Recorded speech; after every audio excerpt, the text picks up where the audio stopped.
everyone, welcome back in for another exciting episode of Time for Forgiveness. And we have a fantastic guest today. Her name is Cynthia Ukah. And you're going to be just mesmerized by her story, but also inspired. So we're really excited to have her on. And Cynthia, welcome to Time for Forgiveness. Thank you for having me.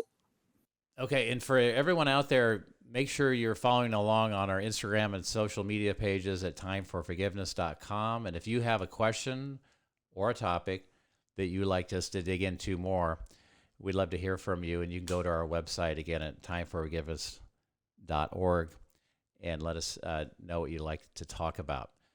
All right. Well, Cynthia, we're going to just, I think, start with you taking us back because I know that your story began many years ago with your husband and his background and how this all evolved over time. So if you're okay with that, maybe you can just give our audience a little background and set this up and bring some context around what happened. Sounds good. Well, my name is Cynthia Ukah, and I became a widow a little over 25 years ago. At the time, I had 4 children between the ages of 1 and 7. My husband was from Nigeria, and I had no idea when I met him that his dad was a chief and he was actually a prince. And I grew up in one of the largest public housing developments in New York City in a project called Queensbridge. We met at Howard University. He was in medical school. He was studying to become a doctor, and his goal was to become a surgeon. I was studying to become a teacher. I feel extremely blessed. We dated for 8 years. And in the 8 years, we really got to know each other. We had an opportunity to talk about our goals and our dreams if we did have that wonderful opportunity of getting married and having children. So I felt that I had a nice map and a blueprint. Fast forward, Ferdinand did become a surgeon. And while he was the director of a transplant center in Mobile, Alabama, he received a call from Nigeria indicating that his dad was dying of kidney failure. Because Nigeria is undeveloped, the hospitals did not have the technology or the equipment to operate on his dad. And Ferdinand came to the decision that he was the only person that would be able to operate on his dad. And it was pretty ironic that his dad sent him to the United States, to become a surgeon. And at the end, he was the only one that could actually save his dad's life. So he secured equipment from the basement of hospitals, in the United States. He took that equipment to Nigeria.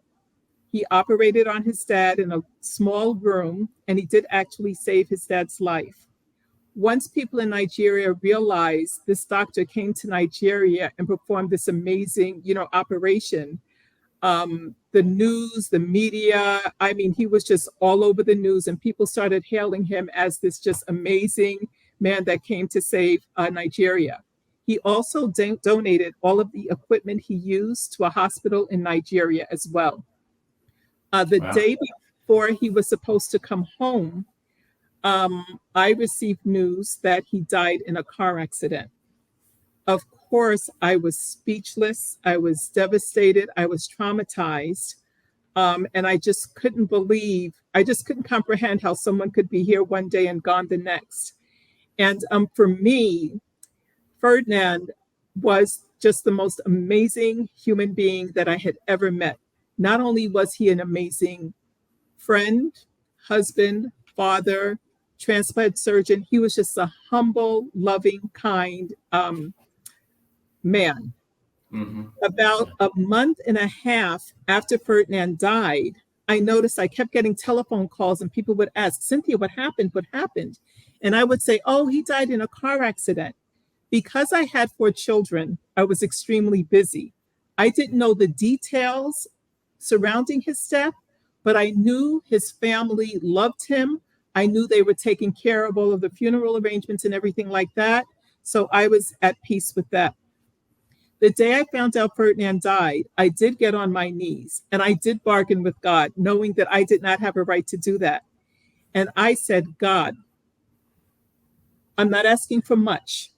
All I ask is that you allow me to raise these kids the way Ferdinand and I wanted them to be raised.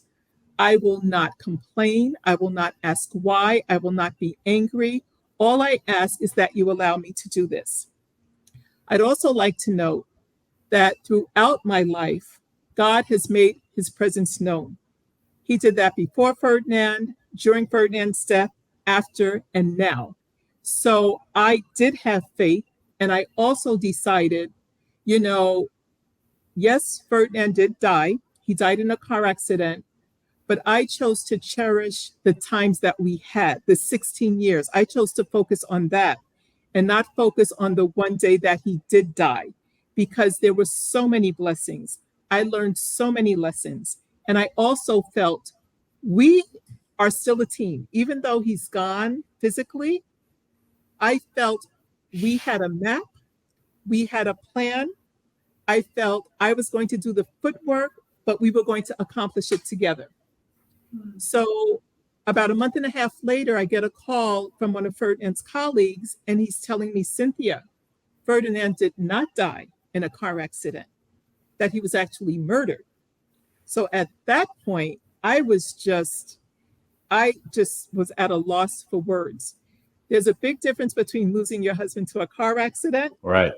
and then hearing that your husband is murdered and you don't know who, you don't know why, you just don't have any clues.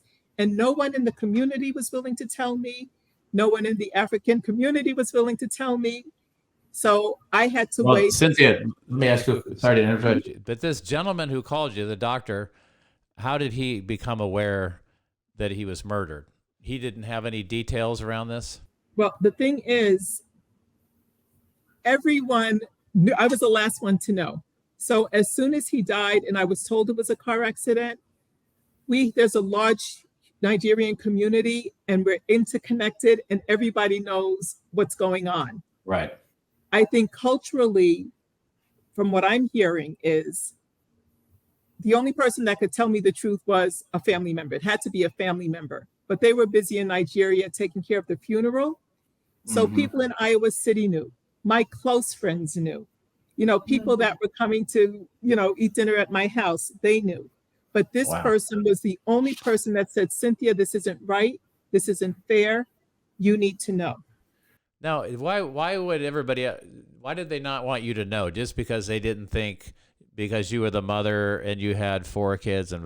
There are cultural differences, many cultural differences and rules regarding the death of a loved one in Nigeria. And I've been with Ferdinand for 16 years. I don't understand all of them, but I know that people try to maintain the culture. They don't want to be disrespectful, and to give you information that isn't inaccurate, because even today, we still really don't know, right? I really don't know details, even though I look at court documents, there are a lot of unanswered questions. But for me, Ferdinand is gone. There's absolutely nothing that I can do to bring him back. And in order for me to move forward, I cannot spend a lot of time and effort trying to put all of the puzzle pieces together. God showed me, he promised that he would be a father to the fatherless and he would defend the widows. He has shown me that over and over again. And that is how I choose to live my life. Okay, I wanna ask you something, Cynthia. What really caught my attention, and I'm listening to what you're saying, but I'm still back to those comments that you never asked why. And you said, I'm a woman of faith. I believe I'm a woman of faith. But when we moved through the tragedy that we did, I was stuck on the why. And I did feel stuck.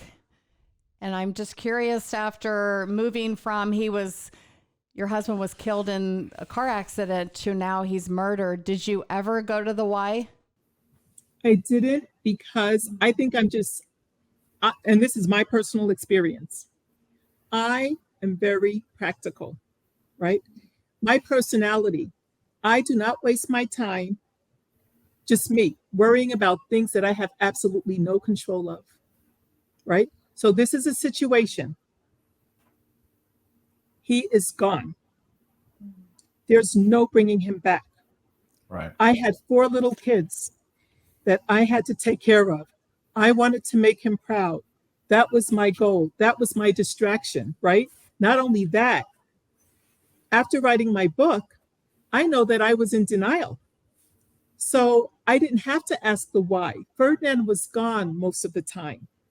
I pretty much raised the kids single-handedly by myself, right? So even though he was gone, we play mind games with ourselves. I realize that's what I did now. I've never cried. I've never shed one tear in all these years. And after writing this book, I realize it's because I've never really acknowledged that he was gone. I've been living my life like we are a team, and we've been doing this. Raising my kids, I always talked about Ferdinand in the present because I wanted my kids to remember, you do have a father. He may not be here, but he will always be your father. So that was my mindset. It was always the present. And I also felt, what if the shoe was on the other foot? What if I was the one that passed away? Would I want him to take my pictures down and put me away and act like I didn't exist? Because I saw a lot of that, with family members that lost loved ones. My kids were young. He was phenomenal. He was amazing. I was still using everything that I learned from him to function day to day. He had journals. I read his journal every single day now, that he wrote up until the last day, to the day he died, So I had all of that. And my personality has never been, I'm just, my mom, it gets on my mom's nerves. She's always, why? I don't do why. I just don't, because I don't know the why. I will never know, right? There's no way, even with the court documents, Cynthia Ukah will never know the truth, and I will never know why. So why am I going to, Why are you going to spend a lot of negative emotion getting involved with ideas that you don't have answers to? That takes a very aware person, is what that really is. That's awareness, Cynthia. It just didn't make sense. I would be asking why now, today. And I had 4 kids. That was my priority. We are going to make Ferdinand proud. The show must go on. We're going to continue doing what he expected us to do. And that is all I thought about. And God showed me in so many ways that he was going to be with me. He was going to allow me to do it. And I'm not saying it was always easy. It wasn't. But I knew that I wasn't alone. But you had a vision, even though you were dealing with the loss of your husband and how shocking that was. But your vision sounds like what you're saying is flipped immediately to the kids and how you wanted to raise them so that right. And I had like, what am I going to do? I'm sitting here with these 4 little ones. I didn't have time to think about anything else. I was too big, and we just moved to a new house, a new area. We knew 3 people. And the most amazing thing, and this shows how amazing God is, I'm going to say if we really, because I don't want to pass my judgment on other people. But for me, the 3 people we met was an insurance agent, was our best friend, someone who worked for Social Security, and a funeral director. When Ferdinand died, I did not have to do a thing. Those people were right there, set in place. Took care of everything for you. It was a tragedy. It was terrible. But I also feel God made it as manageable as he could. The other thing is, Ferdinand died in Nigeria with his family. He spent the last 3 weeks of his life with family members that he hadn't seen in years. That was a blessing. I was also spared the funeral, the trauma, the crying, you know what I'm saying? Right. I did not make it to the funeral. God stopped me from doing that. So I have great memories. My brain didn't have to go there. You didn't experience it. And so, Cynthia, we don't have to go into the details here. I'm not asking you to do that, but I'm just curious, and I'm probably some of the audience is too. Was this a random thing? Or was this a targeted scenario with your husband? So the day before Ferdinand was supposed to come home, he wanted to go shopping to buy souvenirs for the kids and I. So during his entire time in Nigeria, his brother transported him every place. His brother was with him every step of the way. When I travel to Nigeria, you have to travel with people you know because it is not the safest place. So while Ferdinand, that particular day, Ferdinand's brother was tired and he asked somebody else to chauffeur Ferdinand. While Ferdinand was shopping, the chauffeur said, "I'm going to leave and I'll come right back. I'll pick you up when you're ready." After Ferdinand finished shopping, the guy drove on a highway and he pretended to have an accident near a pothole. So I am told that when he left Ferdinand, while Ferdinand was shopping, he made arrangements to have people meet him on this highway. And I guess it was supposed to be an attempted robbery, is what I'm assuming, but there's so many stories. It could have been a robbery gone wrong. It could have been intentional. And at that stop, someone hit him with a blunt object and murdered him. But they also took his body and they moved it to the driver's seat. There's so many unusual incidences that happened. Yeah. And when Ferdinand was found in the car, the driver was gone. So he was in a car by himself and the driver was gone. I know the driver. I met the driver. I know who the driver is. So I don't know the why. And I think there were more than, lots of people involved. And the Nigerian law is the person that was last seen with a person that is deceased, if you cannot prove your innocence or tell exactly what happened, you are presumed guilty. And that is why that guy was accused of the murder. Although I do believe he is the one that murdered Ferdinand. So was he found guilty of that? He's found guilty and he did go to jail. Due to COVID, he was let out about 2-3 years ago. I see. Okay. And he was kind of considered a family friend, which is also. Oh, wow. That's too bad. Mm-hmm. Well, I'm just amazed at your story, Cynthia, and how you dealt with that initial news and the meaning you attached to it. Because at the end, what you're really saying here is we don't control anything.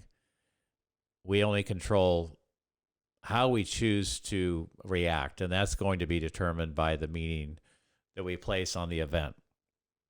And you placed your focus and your attention, and you came up with a new meaning, and you focused on your kids and what would make your husband proud. So that's very noble and very inspiring. Thank you for just being you doing that. I mean, that's amazing. I don't think there's too many people, do you, Kelly, that would have reacted that way initially.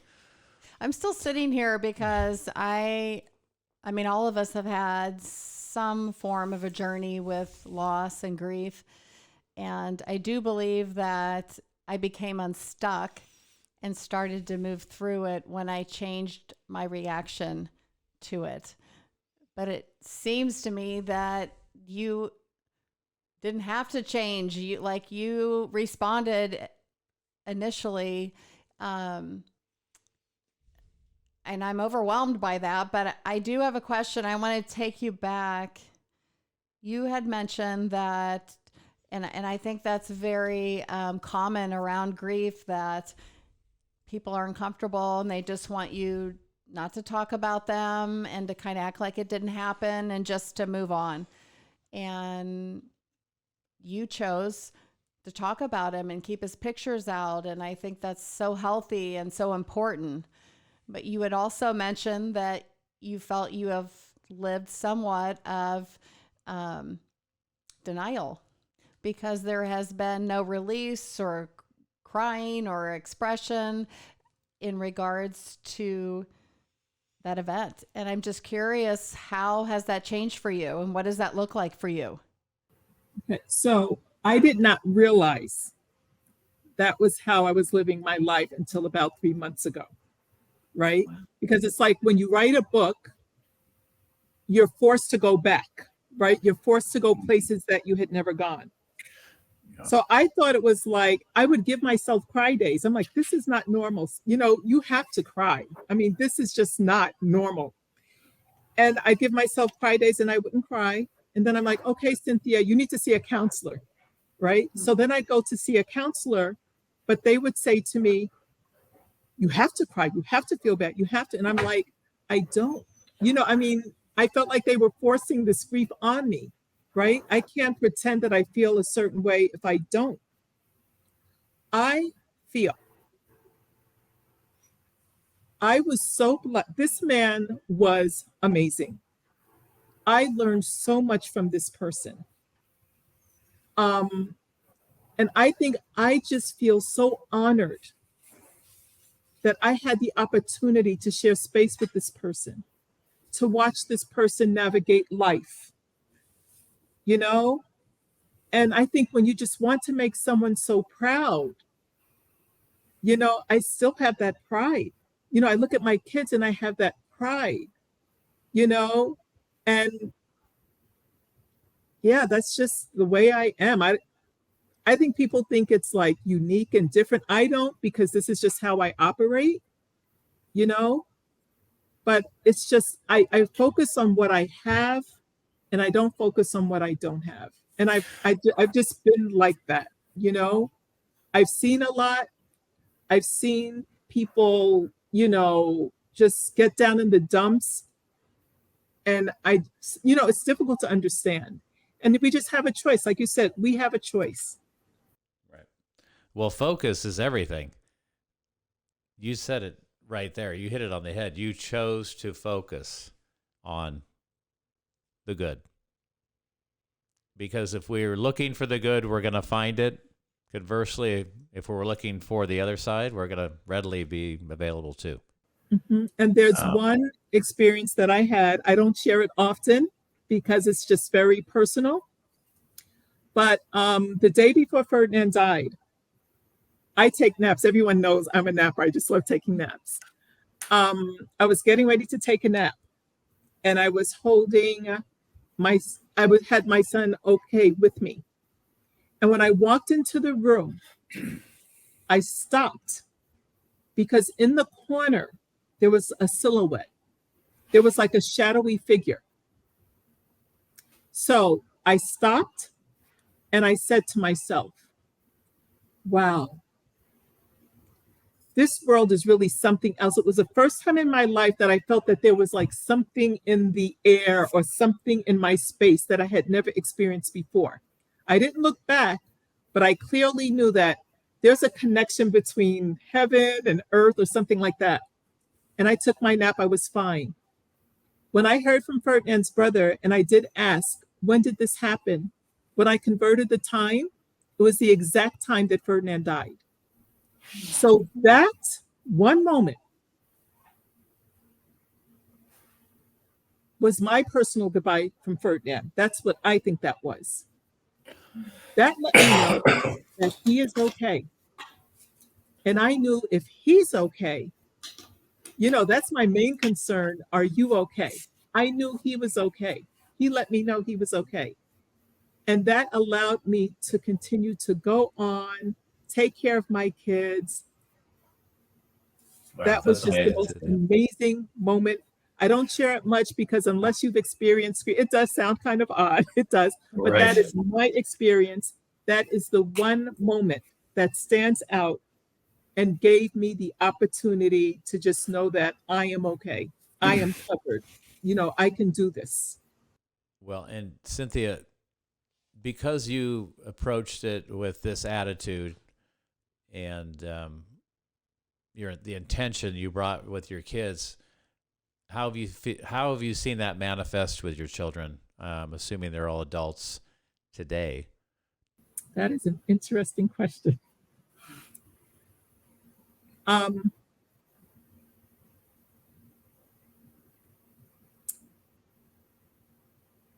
I'm going to say that as a parent, I used to say I did the best that I could do. Now I say I did the best that I felt I should have done at the time. My kids are amazing. They're successful. They're kind. They're compassionate people. They know who their dad is, but they were young.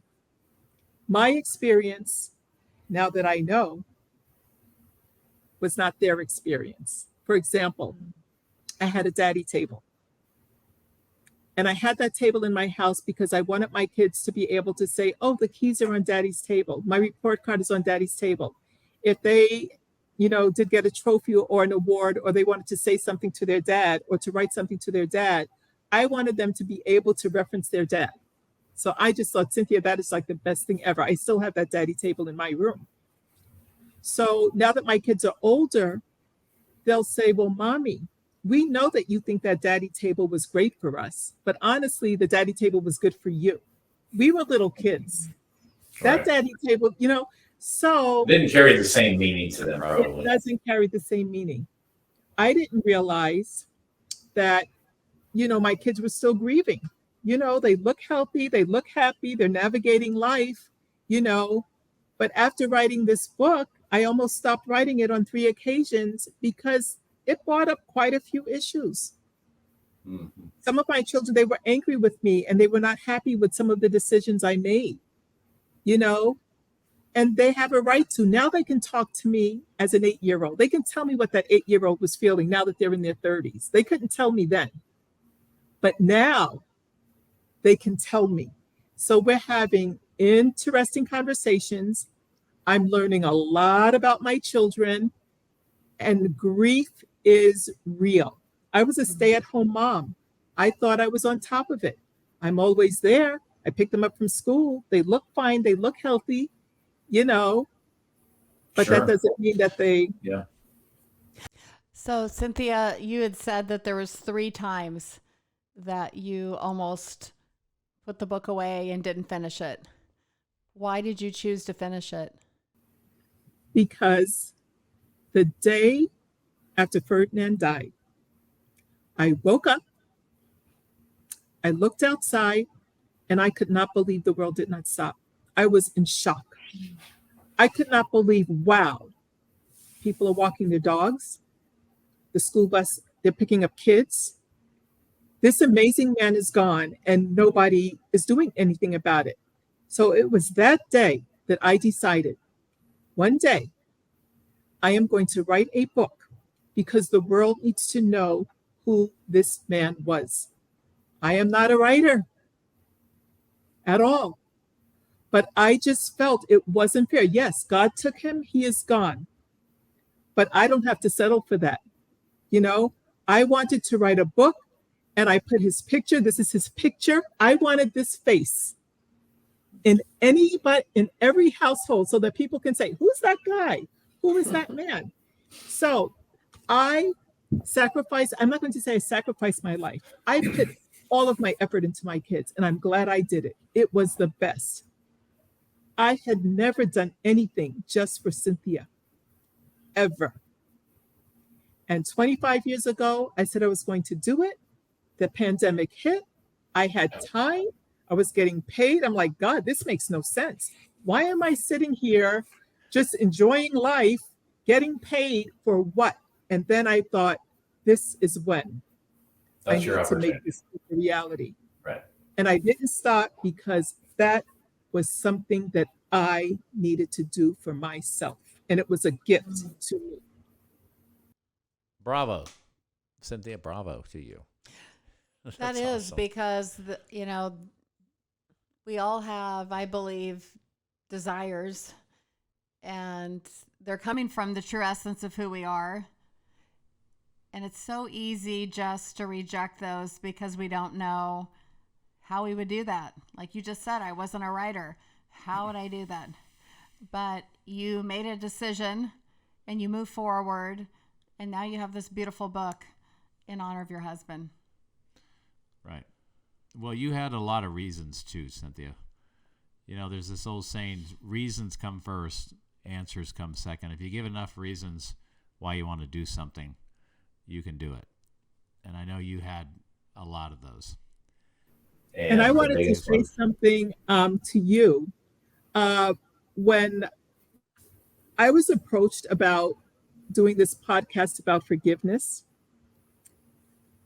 it was the first time I even thought, wait a minute, do I even forgive that guy? Because it had never occurred to me.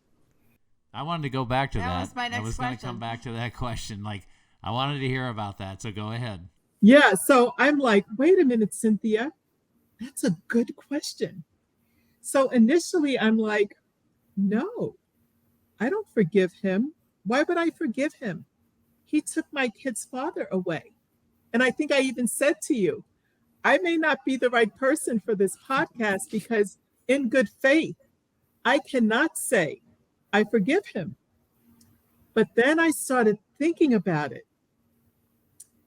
And then I went for a walk with a friend yesterday and I said, you know, I'm going to do this podcast. It's about forgiveness. And if I'm going to be honest with myself and to them, I need to say, I don't have any ill will against this guy. I don't think about him, but can I really say I forgive him? And then she says to me, Cynthia, we ask God to forgive our sins all the time. And Cynthia, I ask God to forgive me every single day. So after she said that, I'm thinking, interesting. God wants me and wants all of us to forgive all of his children. And then I started thinking, even though I'm not saying I forgive this man who murdered my husband, all of my actions show that I do, right? Because I let go, I trust God, I'm not angry, I don't have resentment, right? I'm not stressed out. Right. So it was yesterday at about 4:00 that I realized from the time I got on my knees and I asked God, please just allow me to do this, that's showing like forgiveness to me. I'm humbling myself, even though I'm not saying it. Does that make sense? It absolutely makes sense. And I want to go back to the beginning of the podcast where you said, I just accepted it. It is what it is, and I can't change it. And I think that's part of where we start with it. But my next question to you was, you may have not, like you said, I forgive this gentleman, but I don't feel any bad feelings towards him. I'm curious in regards to if you were going to say what forgiveness means to you, what it feels like, what it looks like in your life. How would you describe that? Forgiveness means accepting what is, not necessarily agreeing with it, praying about it, and let God handle it. That's what it would be for me. That's a big idea. Everything that you just said, you know, to really, the words that I'm getting from your answer is let go. And it's a really hard thing to do because I think so many people, including myself at one point, felt like this is the only thing that I have control of. I can't let go of it. But the thing is, it's like, yeah.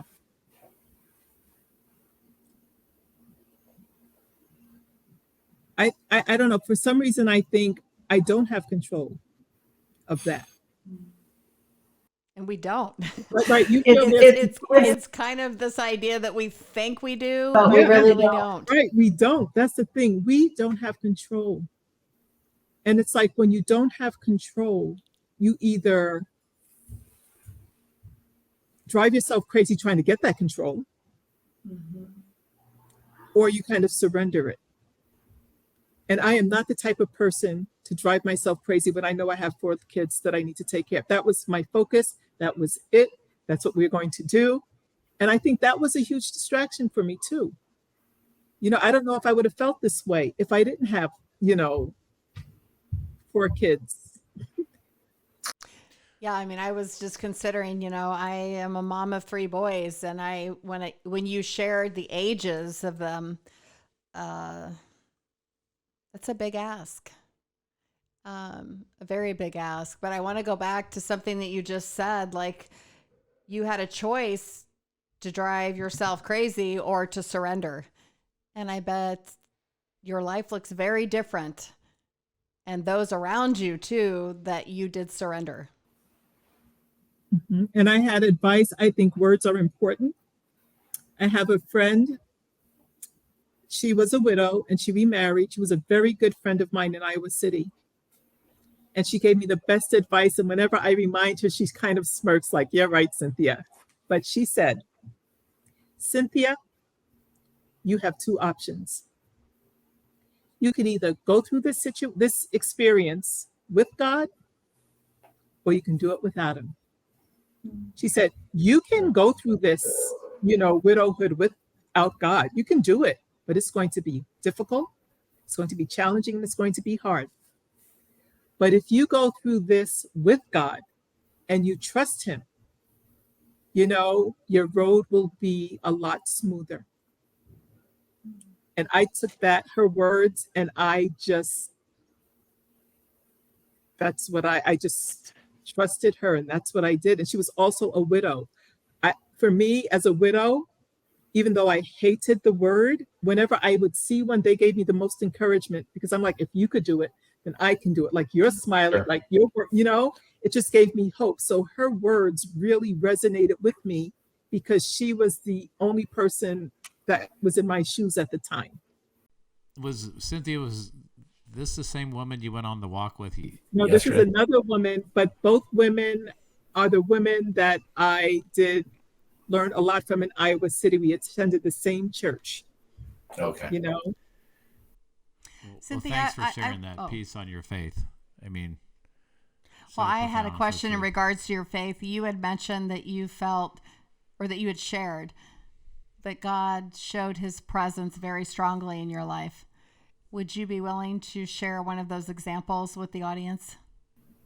Yes, I have so many. There's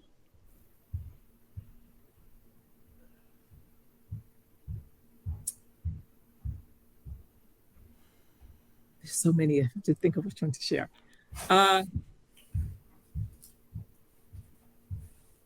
When I was, I wanted to go to Ferdinand's funeral. Okay. Traveling to Nigeria is dangerous on a good day. But I felt Ferdinand was so amazing. There's no way he could be laid to rest and his wife doesn't show up. There's no way.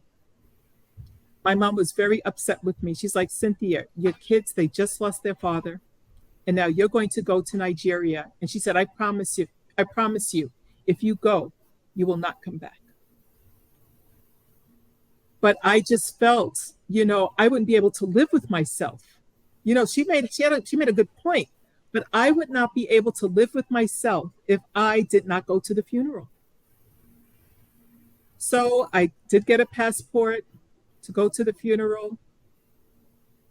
That ended up getting messed up. It ended up going to New York, and that was like my first obstacle. And then I had to go to Chicago, take care of that. Ferdinand's family wanted me to travel with specific people. He didn't want me to travel to Nigeria with people that I wanted to travel with. Based on the customs, he wanted me to travel with family members. Both of those people stood me up at the airport. My mom is like, "Cynthia, God is, all these obstacles are coming up. Why are you trying to jump all of these hoops? I'm like, I need to go to my husband's funeral. It got to the point where I was actually just about to step onto the airplane and my body shut down. I could not walk. I could not talk. I could not move. I could not take one little step. And the next thing I remember is waking up in a wheelchair like 3 hours later, and I missed the flight. Wow. I know that I did everything humanly possible to go. At that point, I knew God stopped me. At that point, I couldn't deny it. I did not know why. Later on, I find out the guy that they wanted me to travel with, his brother is the one who murdered my husband. And if I would have traveled to Nigeria and found out what actually happened to my husband, I don't think my heart, I would not be able to take it. And if they did that to him, why wouldn't they do that to me? So God protected me. And that is just one of probably 30 scenarios, I appreciate you sharing that, because I believe, we have intuition and we have a knowing at times that we're being led, but are we paying attention and are we listening? And I was stubborn. I knew it wasn't rational, but I also knew that this man deserved that honor. Right. And then God was like, no, Cynthia, you need to stay here. And God did not have to prove it to me in that way, but it was very clear. There was no question that it just wasn't meant to be. I didn't feel badly that I didn't go, because God was like, Cynthia, you stay here, you stop. And then I was able to go. It was clear. Well, you had a much bigger calling to stay right there. That's where God wanted you. Well, this has been amazing, Cynthia. Where, in terms of your book, where can our audience find your book? It is on Amazon, and you can just go online and look for A Marriage Made in Heaven, Love, Tragedy, Faith, and Recovery by Cynthia Ukah. And it's available at Walmart online. Just look up the title and you can find it just about any place. Well, that's fabulous. Everyone, go get yourself a copy. This is an amazing woman, and even an amazing story. I've just been really inspired by hearing how you've dealt with such tragedy and loss. Cynthia, I was hoping that before we close, and I know that you've shared a lot, but I was wondering if you would be open to sharing something with the audience so we could get to know Ferdinand even better than what you've shared so far. Okay. I would like to share that he put the H in humble. And that is what I loved about him the most. Not one person would assume he was a physician. He wouldn't tell anybody. If anybody asked what he did for a living, he'd just say, oh, I work with people. He was just brilliant. He was, Christian. He believed in God. We had Bible verses on sticky notes all over our house whenever he'd operate or whenever, a new situation came up. And he was a great teacher. He taught me so much. And I just loved watching him navigate life. He was the hardest working person I had ever seen. He studied nonstop with a goal of becoming the best transplant surgeon that he could ever be. And he was just such a humble, loving, caring person, and he chose me to be his wife. So that was like icing on the cake. Well, I wish we could have met him in person, but I can feel his essence coming through you. Yes. Thank you for asking that question. That was a good one. Well, I just want to acknowledge, as you were saying, that, he was a teacher, but you are also a teacher, and you have given us and our audience a picture of what love can look like in a way that very few people could really imagine. So I really appreciate that, and you sharing your story with us today. Thank you. And one last thing, I keep saying one last thing, but I believe love never dies. You know, people come and go, and this is not just, with a spouse. We're going to lose moms and dads, friends and loved ones. We've learned lots of lessons, and we received a lot of love from people, from the past. So we can keep love alive. That's just my philosophy. Keep love alive. I love that. I love keep love alive. Cynthia, that's great. Well, this has been so awesome on many levels, and thank you again, Cynthia. I want to see how your story, continues to transpire. Great things I can just feel it. My intuition's telling me you're just getting started. Thank you so much, and just thank you for this opportunity, and give me an opportunity to share my story and to investigate forgiveness for myself. So I learned, something new. You should have seen my eyes when I'm like, oh, it's like forgiveness to me is like an action word. It's not just it's an action, how you move, how you navigate life, That's great, because it does require us to actually do. So. Well, everyone out there, if you guys are being inspired by these amazing stories like Cynthia, I don't know how you can't be and impacted like Kelly and I were today. Make sure you're subscribing on our YouTube channel and following us and sharing these stories with loved ones and friends that you know, so they can be impacted in a positive way as well. And you can follow us on our social media pages on Instagram and Facebook at Time for Forgiveness. So, Cynthia, again, thanks so much. And let's stay in touch. Sounds great. Have a lovely afternoon and stay warm. Okay. Thank you, Cynthia. Okay. Bye-bye.